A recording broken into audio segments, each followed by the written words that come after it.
Los 4 grados mentales. ¿Cómo funciona el primer grado? Hola a todo el mundo. En el cerebro descansa toda la sabiduría instintiva de la especie humana, todo aquello que el organismo necesita para que funcione fisiológicamente perfecto. Sabe cuándo tiene que defenderse, porque tiene miedo o si está en presencia del peligro. Así como qué tiene que hacer para conseguir comida, convivir, procrearse, etc. Pero no todo lo que normalmente llamamos instintos, está enmarcado desde el punto de vista de las clasificaciones mentales, en el plano primero o inconsciente estrictamente. Los seres humanos están capacitados para reaccionar, con una conducta que no es en ningún caso como los animales, en estos. Las reacciones están enteramente dirigidas por los instintos propios de su especie. En los humanos muchas de las reacciones instintivas, están considerablemente influenciadas por todo tipo de reacciones, vicios, costumbres, subconscientes o de segundo grado. También por un gran número de modificaciones razonablemente aceptadas, consciente o de tercer grado. Somos conocedores de que aumentamos de peso, y de que tenemos desórdenes, y no controlamos nuestros instintos de hambre con sensatez. Hay algo en nuestro razonar que nos gobierna involuntariamente. Por lo tanto, nuestra mente no trabaja en el tercer punto o con la suficiente sabiduría. En consecuencia, todos nuestros códigos de conducta genética, instintos naturales que deben aflorar a la conciencia, se ven alterados o modificados. No se puede decir que ese tipo de comportamiento sea digno de ser considerado superior, es lamentable, pero es así.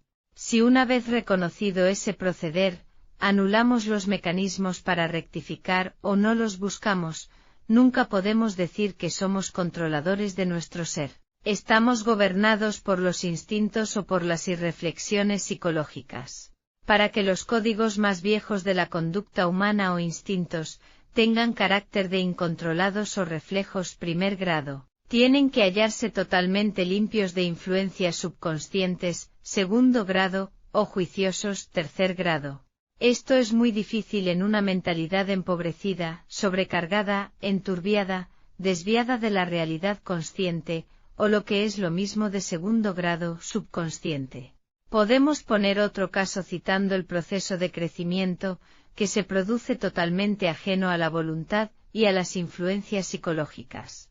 En el escalón mínimo totalmente instintivo se nace, se enferma y se muere, no existe ninguna influencia de la mente cabal. La mente se rige en sus más elementales principios por los instintos, en esa línea el hombre es mezquino, porque permanece sin darse cuenta de la grandeza de su mente. Solo reacciona ante sus instintos, si tiene hambre, come, si tiene sueño, duerme, si se le ataca, se defiende o huye, si se le coloca ante un precipicio, siente miedo. Cuando se da el caso de que a la persona se le deja aislado desde pequeño, adquirirá el conocimiento y la sabiduría suficientes, solo para lo más elemental, su existencia. Pero no será tímido, no vivirá estresado por querer conseguir cosas que los demás poseen, no tendrá sentido de la competencia desleal. Competirá en todo caso por conseguir alimentos, cosa natural e instintiva, o por alcanzar la complacencia de sus instintos. Aunque ya no nos acordemos de cuando éramos niños, si es evidente que tuvimos que recibir una educación, con ella nos comportamos según los códigos establecidos en nuestra sociedad.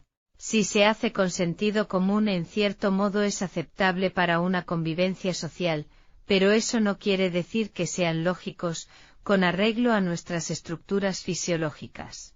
Ya que muchas de las reacciones de la vida diaria de las personas no deberían ser educadas, sería mejor dejar actuar a los instintos. Si nuestro organismo tiene alguna necesidad, nadie mejor que él para saber lo que desea en ese determinado momento. Existen infinidad de problemas, físicos y psicológicos, que algunas veces degeneran en enfermedades, por querer modificar nuestros actos reflejos o maquinales, para adaptarlos a la sociedad que hemos creado. Nadie mejor que nuestro cuerpo conoce todas nuestras necesidades y, sin embargo, nuestra forma de vivir las modifica, aun siendo un prejuicio para nuestra salud y nuestro equilibrio psicológico. En infinidad de circunstancias nuestro animal siente alguna necesidad y por encontrarse ocupado, anulamos esa orden que nuestro ser percibe cuando es enviada desde cualquier órgano al centro de registro de las sensaciones. Al cabo de un rato esa orden se vuelve otra vez consciente, pero nosotros la seguimos anulando. Este proceso, que por unas cuantas veces no tiene importancia, puede convertirse con el tiempo en una enfermedad física, psicológica o psicosomática. No nos cabe la menor duda de que la persona, en mayor o menor medida, siente, procura y necesita para vivir, en el tiempo en que vivimos, de una calidad lógica superior a la porción irracional, primer grado.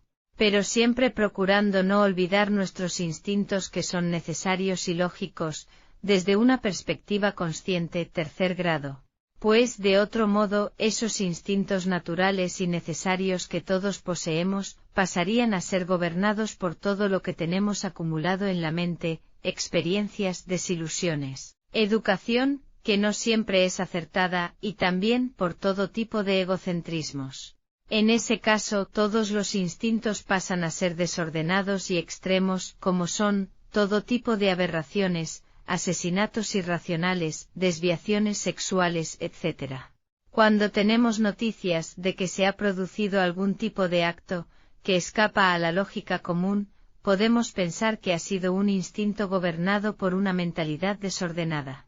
El animal mata porque se lo ordenan sus necesidades, bien sean de alimentación o de defensa.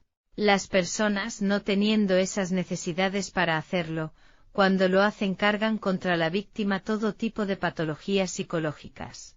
Los animales se sienten atraídos por el sexo opuesto y emplean todo tipo de artimañas para colmar ese deseo, y está dentro de su normalidad. Las personas que son aberrantes, lo son porque se dejan llevar por los instintos y los complejos.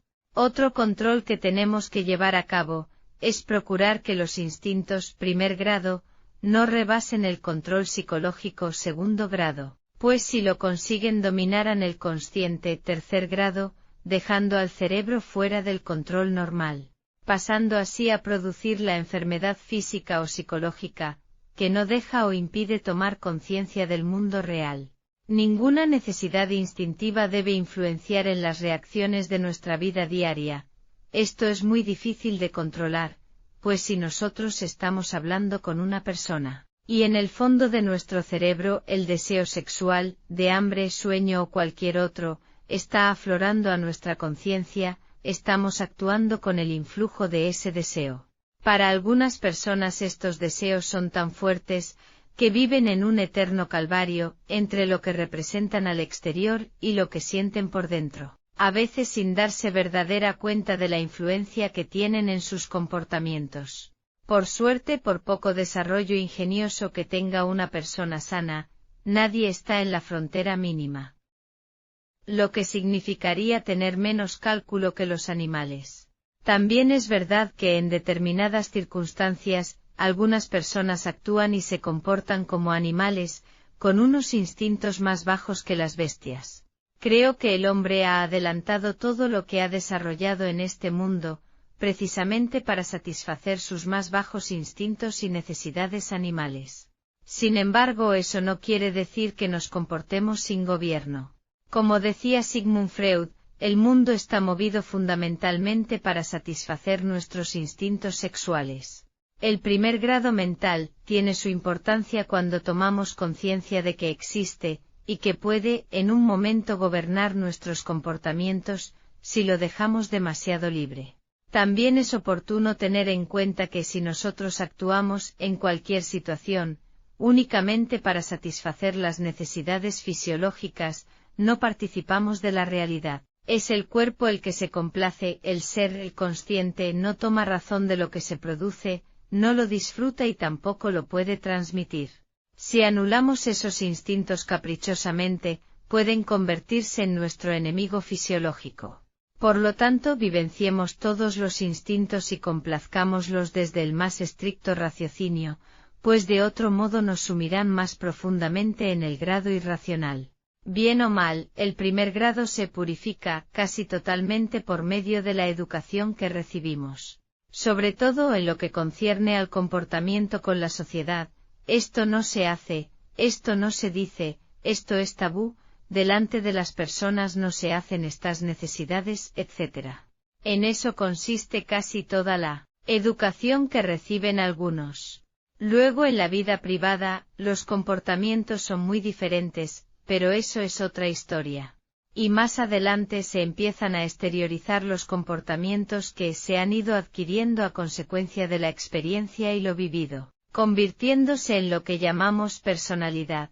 En algunas familias no existe una educación acertada, por ser considerado lo que se hace, aceptado como igual, por parte de los educadores. Si un padre es testarudo, se sentirá orgulloso de que sus hijos se le parezcan. Si es un desconfiado, les aconsejará a sus hijos que no se fíen de nadie, e incluso hará lo posible para que sean más desconfiados que él. Es muy normal en la sociedad que se diga con orgullo frases como estas: los cascos salen a la botija, o esta otra: dichoso el que a los suyos se parece. Esto es positivo, si la conducta de los progenitores o educadores es acertada. En el caso contrario, hay que poner los medios para rectificarla, y eso únicamente puede hacerlo quien esté psicológicamente equilibrado. Porque no vale conformarse con criticar y decir que los demás son de tal o cual forma, lo que vale es que nosotros cambiemos a mejores, si somos lo suficiente inteligentes como para descubrir qué comportamientos son nefastos o no. No sé si ha quedado suficientemente claro, que lo más importante es que nuestros instintos no deben en ningún momento gobernar nuestro proceder, que si lo hacen tenemos que clasificar un grado de actuación y ese debe ser el primero, el más bajo o el inconsciente. Que a veces es muy difícil distinguir cuando actuamos influenciado por él o por ellos, los instintos. Que siempre que alguno gobierne nuestro proceder en mayor o menor medida estamos actuando desde el primer plano mental y por supuesto, que nunca nos perfeccionaremos psicológicamente segundo plano mental, así que la diligente racionalidad, tercer grado mental, brillará por su ausencia en la mayor parte de los disfrutes de la vida. Y aún propongo en mi trabajo que pretendamos alcanzar un cuarto nivel, que cuando trato de explicarlo resulta incomprensible, y que no dudo que algún día lo podamos alcanzar para nuestra satisfacción. Gracias por escuchar.